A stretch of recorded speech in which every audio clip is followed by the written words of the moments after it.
From the planets, systems, and constellations of Nebadon, everything of universe import is posted on Salvington.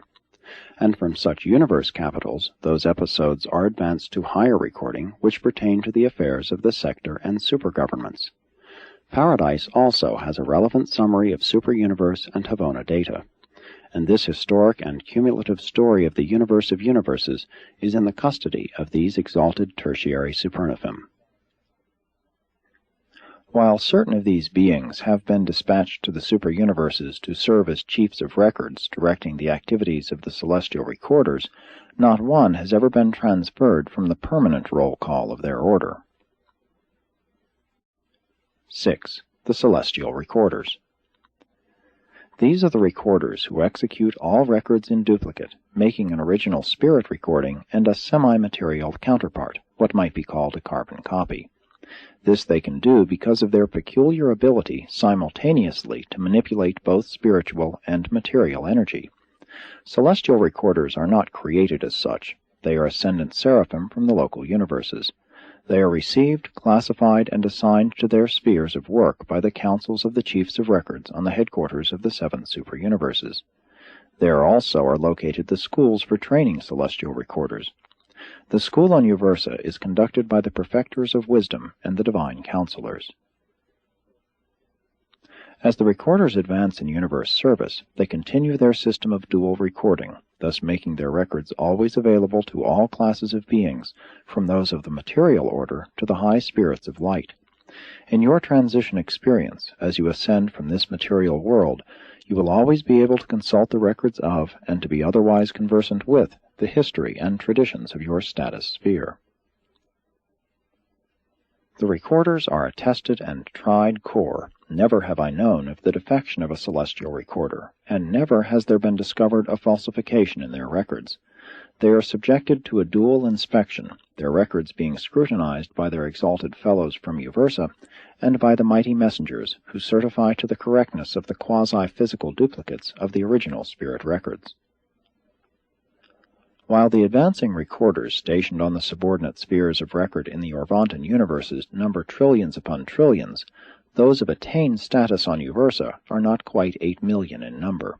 These senior or graduate recorders are the super-universe custodians and forwarders of the sponsored records of time and space. Their permanent headquarters are in the circular abodes surrounding the area of records on Uversa. They never leave the custody of these records to others. As individuals they may be absent, but never in large numbers. Like those supernovae who have become custodians of records, the corps of celestial recorders is of permanent assignment. Once seraphim and supernovae are mustered into these services, they will respectively remain celestial recorders and custodians of records until the day of the new and modified administration of the full personalization of God the Supreme. On Uversa, these senior celestial recorders can show the records of everything of cosmic import in all Orvantan since the far distant times of the arrival of the Ancients of Days, while on the Eternal Isle the custodians of records guard the archives of that realm which testify to the transactions of paradise since the times of the personification of the Infinite Spirit. 7. The Urantia Companions. These children of the local universe mother spirits are the friends and associates of all who live the ascending Urantia life. They are not indispensable to an ascender's real work of creature progression, neither do they in any sense displace the work of the seraphic guardians, who often accompany their mortal associates on the paradise journey. The Urantia companions are simply gracious hosts to those who are just beginning the long inward ascent. They are also skillful play sponsors, and are ably assisted in this work by the reversion directors. Though you will have earnest and progressively difficult tasks to perform on the Urantia training worlds of Nebadon, you will always be provided with regular seasons of rest and reversion. Throughout the journey to paradise there will always be time for rest and spirit play, and in the career of light and life there is always time for worship and new achievement. These Urantia companions are such friendly associates that, when you finally leave the last phase of the Urantia experience, as you prepare to embark upon the super-universe spirit adventure, you will truly regret that these companionable creatures cannot accompany you. but they serve exclusively in the local universes. At every stage of the ascending career, all contactable personalities will be friendly and companionable, but not until you meet the Paradise Companions will you find another group so devoted to friendship and companionship. The work of the Urantia Companions is more fully depicted in those narratives dealing with the affairs of your local universe. 8. The Paradise Companions. The Paradise Companions are a composite or assembled group, recruited from the ranks of the Seraphim, Seconophim, Supernophim, and Omniophim. Though serving for what you would regard as an extraordinary length of time, they are not of permanent status. When this ministry has been completed, as a rule, but not invariably, they return to those duties they performed when summoned to Paradise service. Members of the angelic hosts are nominated for this service by the local universe Mother Spirits, by the super-universe reflective spirits, and by Majeston of Paradise. They are summoned to the central isle and are commissioned as Paradise Companions by one of the 7 Master Spirits. Aside from permanent status on Paradise, this temporary service of Paradise Companionship is the highest honor ever conferred upon the ministering spirits. These selected angels are dedicated to the service of companionship and are assigned as associates to all classes of beings who may chance to be alone on Paradise, chiefly to the ascendant mortals, but also to all others who are alone on the central isle.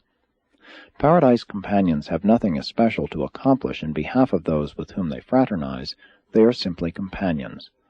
Almost every other being you mortals will encounter during your Paradise sojourn, aside from your fellow pilgrims, will have something definite to do with you or for you, but these companions are assigned only to be with you and to commune with you as personality associates. They are often assisted in their ministry by the gracious and brilliant Paradise citizens. Mortals come from races that are very social. The creators well know that it is not good for man to be alone, and provision is accordingly made for companionship, even on Paradise. If you, as an ascendant mortal, should reach Paradise in the company of the companion or close associate of your earthly career, or if your seraphic guardian of destiny should chance to arrive with you, or were waiting for you, then no permanent companion would be assigned you. But if you arrive alone, a companion will certainly welcome you as you awaken on the Isle of Light from the terminal sleep of time. Even if it is known that you will be accompanied by someone of ascendant association, temporary companions will be designated to welcome you to the eternal shores and to escort you to the reservation made ready for the reception of you and your associates. You may be certain of being warmly welcomed when you experience the resurrection into eternity on the everlasting shores of Paradise. Reception companions are assigned during the terminal days of the Ascender's sojourn on the last circuit of Avona, and they carefully examine the records of mortal origin and eventful ascent through the worlds of space and the circles of Avona. When they greet the mortals of time, they are already well versed in the careers of these arriving pilgrims, and immediately prove to be sympathetic and intriguing companions. During your pre-finaliter sojourn on Paradise, if for any reason you should be temporarily separated from your associate of the ascending career, mortal or seraphic, a Paradise companion would be forthwith assigned for counsel and companionship. When once assigned to an ascendant mortal of solitary residence on Paradise, the companion remains with this person until he either is rejoined by his ascendant associates or is duly mustered into the corps of the finality.